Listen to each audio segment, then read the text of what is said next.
I'm not a foe of video games, because games are complicated and it isn't clear what people are doing when they're playing them. You know, they may be expanding their cognitive skills. They may be learning to cooperate. They may be learning to engage in complex problem solving.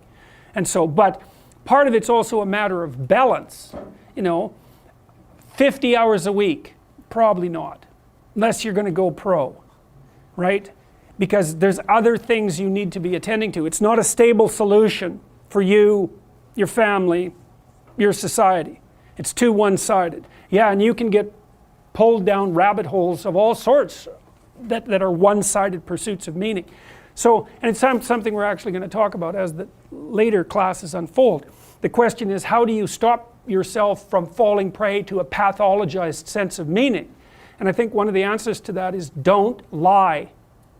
Because what you're hoping is that your nervous system is sufficiently healthy and well programmed so that what it reads out to you is reliable.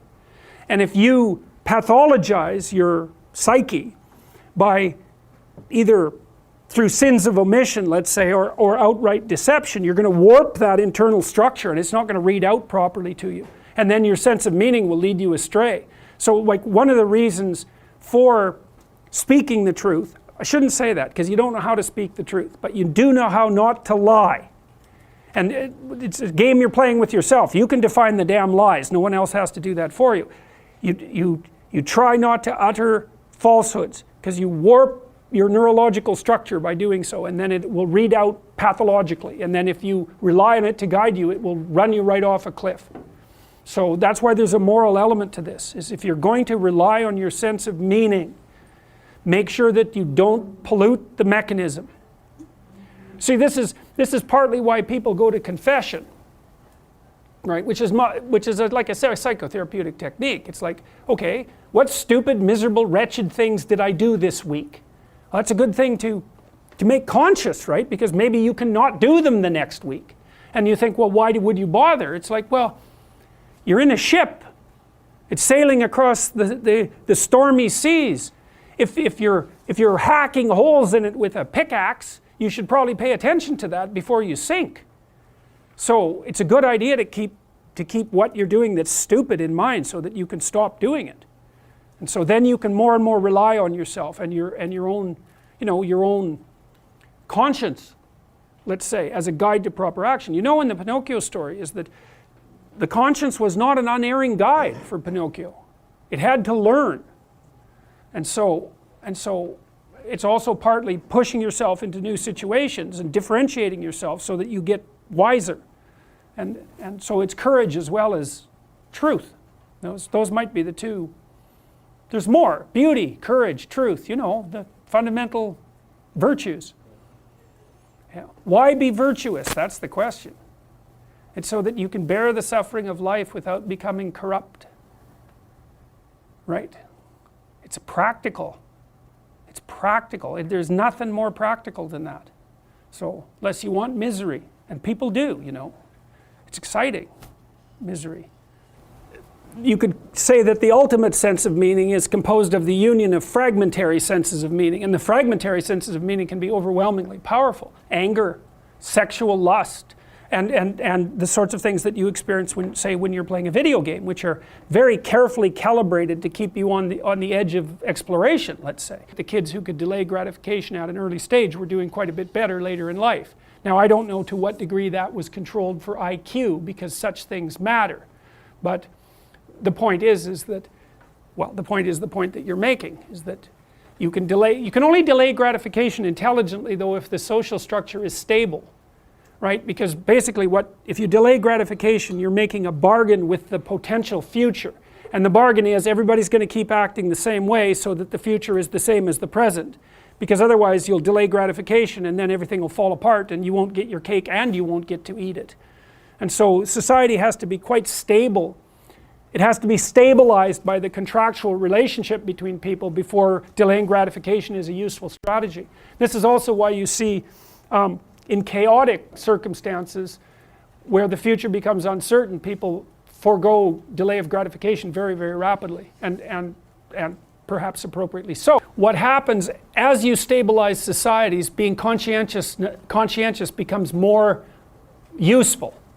And so then you're going to be selected for as a consequence of being conscientious, and that's going to stabilize the society even more. These are roughly known as Baldwin effects. So that's where, let's call it a genetic transformation, produces a behavioral transformation that transforms the environment, so the genetic transformation is more likely to propagate. You can get unbelievably rapid evolutionary movements when you get a loop like that developing, and they happen frequently. And that's also how, in some sense, a meme can be turned into a genetic, can manifest itself genetically. So if you have an idea that spreads through the culture and it tilts the culture in a certain way such that those who hold that idea are likely to be more successful, then the meme and the biology will align themselves across time. And well, I think you see that happening. That to some degree, that's what's happened as religious stories have propagated themselves as well. Because as the idea of the hero becomes clearer, so to speak, and then it manifests itself more clearly in the society, then there's more rewards for doing it, then the selection pressures get more positively related to that kind of behavior, and the whole thing loops upwards. So it's something like that. In terms of treating mental health disorders, where do you think we should draw the line, or how should we draw the line between pharmaceutical interventions and various other psychotherapy methods? I mean, at what point is depression and anxiety should be treated with medicine, and at what point should it be, is it Okay, that's a good question. Medical interventions, anything. If you're sick, you do what is necessary to get better, and you leave your pride behind if you have to. And that says nothing about the utility of the behavioral interventions. You want to hit the problem with everything you have at your disposal. But some antidepressants, especially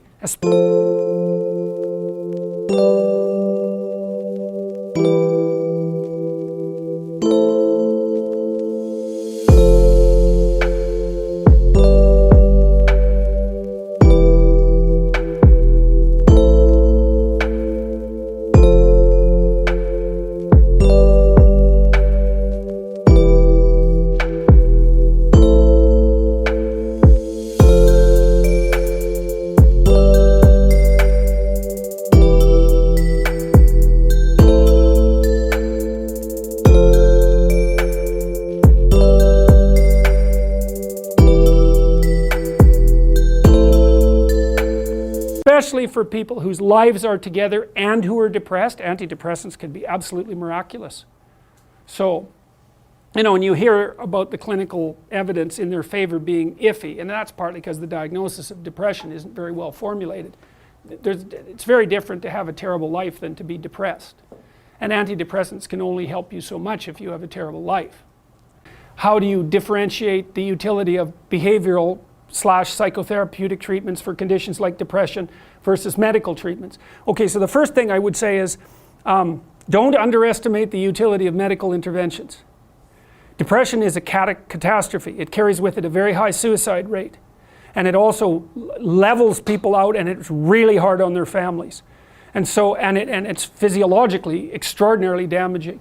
And so if you're in a depressive state and it's severe, you can try an antidepressant. You'll know in a month if it works. If it works,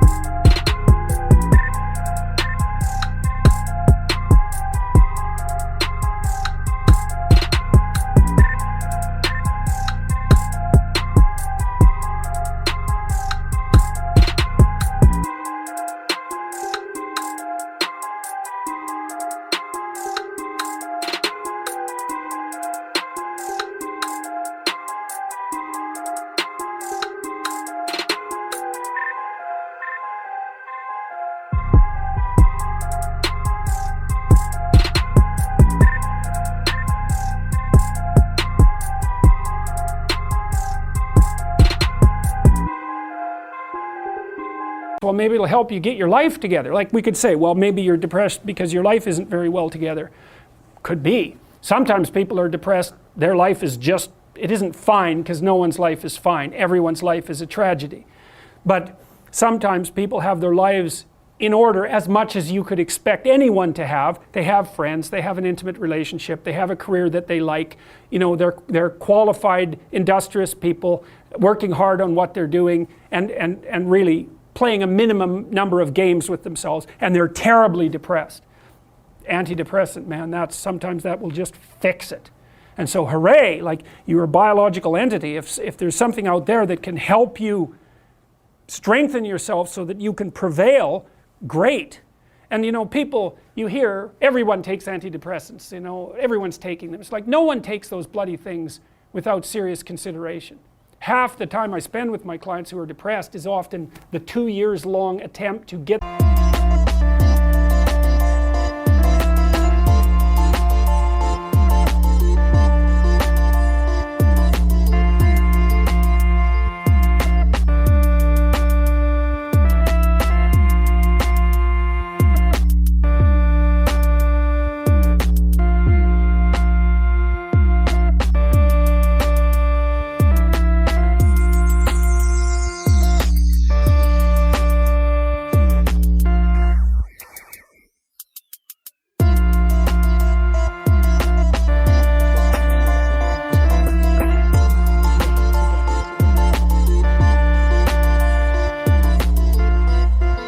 them to tentatively try an antidepressant because they're so guilty that they're relying on an external crutch to sort out their lives that they can't even tolerate it.